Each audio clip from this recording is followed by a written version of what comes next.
आप सभी का हार्दिक स्वागत है मेरे दोस्त। आप सभी को एसएससी जेई एस्पिरेंट और ऑल जेई पर्पसेस के लिए जो भी यहाँ पर कैंडिडेट तैयारी कर रहे हैं उन सभी के लिए वीडियो बहुत ही इंपॉर्टेंट होने वाली है, क्योंकि आपको यहाँ पर मिलती है मोस्ट वीवीआई इन सिलेक्टेड क्वेश्चन किसके लिए, एसएससी जेई के लिए, आरआरबी जेई के लिए, जेएसएससी के लिए और बीटीएससी जेई के लिए। जो भी इन सभी पर्पसेस के लिए तैयारी कर रहे हैं उन सबको यहाँ पर सिविल वालों के लिए, बेसिकली सिविल वालों के लिए, और इलेक्ट्रिकल मैकेनिकल वाले भी इसमें से पढ़ सकते हैं। लेकिन आप सभी का एक ही मकसद होगा कि एसएससी जेई में CPWD प्राप्त करने का। जी हाँ दोस्तों, मुझे पता है, तो आप मेरे साथ बने रहिए। चलिए चलते हैं मोस्ट वीवीआई सिलेक्टेड क्वेश्चन आज के इस नए सेशन की दौड़ को लेकर के दूसरे नंबर क्वेश्चन पे। तो हमारा दूसरा नंबर क्वेश्चन कह रहा है IAS code part 2 is denoted by, यानी कि हमारे टोटल आईएएस कोड कितने भाग में बटे हैं। तो हम लोग यूं कह सकते हैं कि 5 पार्ट में हमारे आईएएस पार्ट बचे हैं, बने हुए हैं। ठीक है, कौन कौन सी लोड पे बने, आइए हम सिंगल वाइज जानते हैं। 1 to 5 पार्ट के बारे में, सभी के बारे में जानेंगे,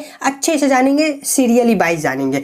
हमारा यहाँ पे कह रहा है पार्ट 2। पहले मैं पार्ट 1 बताऊंगा, पार्ट 2, 3, 4 और 5 आप खुद डिसाइड करिएगा कि कौन सा उत्तर हमारा यहाँ पर सही होगा। ठीक है, अगर हम पार्ट 1 की बात करें तो हमारा ये हो जाता है डेड लोड।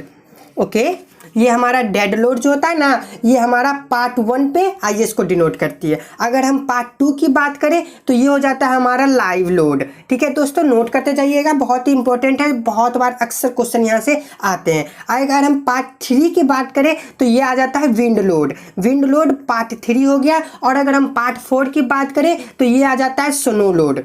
ओके, ये आप नोट कर लीजिए, स्नो लोड। और ये हमारा लोड कम्बिनेशन यानी कि पार्ट 5 आ जाता है, पार्ट 5 लोड कम्बिनेशन। और अगर आपको अर्थक्वेक के बारे में पूछे कि कौन सा डिजाइन करना चाहिए आईएएस कोड कौन से, तो ये हमारा अर्थक्वेक डिजाइन के बारे में अगर हम बात करें तो आईएएस 1893। आप यूं याद कर सकते हैं कि 1893 में हमारा अर्थक्वेक आया था, और उसे आया तो नहीं था लेकिन फिर भी हम ऐसे इजीली तरीके से याद कर सकते। चलिए चलते इसी के साथ हम 3 नंबर क्वेश्चन की ओर, कि हमारा 3 नंबर क्वेश्चन क्या कह रहा है। बड़े आराम से पढ़ेंगे, सीरियली वाइज पढ़ेंगे। ओके,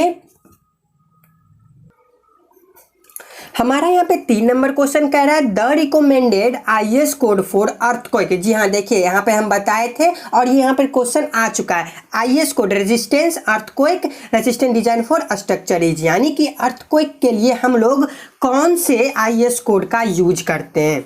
ठीक है, यहाँ पे हम आपको इसके बारे में सिंगल बताएंगे कि ये किसके लिए है, ये किसके लिए है, ये किसके लिए है, etc। आप लोग यहाँ पे नोट करते जाइएगा, बहुत इंपॉर्टेंट है। और ये क्वेश्चन अक्सर पूछे जाते हैं, मोस्ट वीवीआई क्वेश्चन में से हम इसे कह सकते हैं एसएससी जेई के पर्पसेस के लिए। ओके, चलिए अगर हम बात करें आईएएस 1343 की, तो हमारा आईएएस 1343 आ जाता है प्री स्ट्रेस्ड कंक्रीट के लिए। जी हाँ दोस्तों, आप यहाँ पर नोट करते जाइए, प्री स्ट्रेस्ड कंक्रीट के लिए हम लोग 1343 आईएएस कोड यूज करते हैं।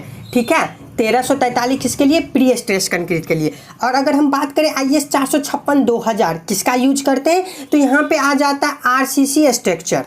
ओके, आरसीसी स्ट्रक्चर के लिए हम लोग आईएएस कोड 456 और 2000 यूज करते हैं। स्पेलिंग मिस्टेक हो सकती है, ठीक है, कोई दिक्कत नहीं है, हम बोल दिए आरसीसी स्ट्रक्चर। चलिए, और अगर हम बात करें आईएएस 3370, तो हम आईएएस 3370 यूज होता है वाटर टैंक डिजाइन के लिए। ठीक है, वाटर टैंक डिजाइन के लिए। और वाटर टैंक डिजाइन हम किससे, कौन से करते हैं, एलएसएम मेथड से या फिर डब्ल्यूएसएम मेथड से। तो दोस्तों वाटर टैंक डिजाइन हम लोग डब्ल्यूएसएम मेथड से डिजाइन करते हैं, याद रखिएगा, डब्ल्यूएसएम मेथड से, अभी भी जो कि ओल्ड कंस्ट्रक्शन मेथड है, और डब्ल्यूएसएम मेथड से हम लोग वाटर टैंक डिजाइन करते हैं। ठीक है, चलिए अगर हम बात करें आईएएस 1905, तो आईएएस 1905 हो गया आपका मेसोनरी वाल के डिजाइन के लिए।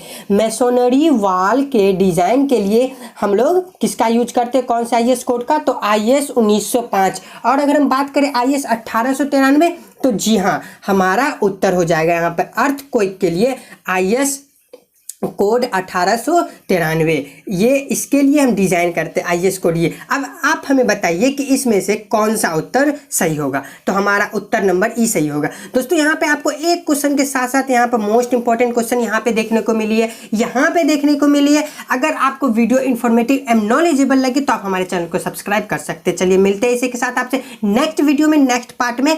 आज के लिए सिर्फ इतना ही।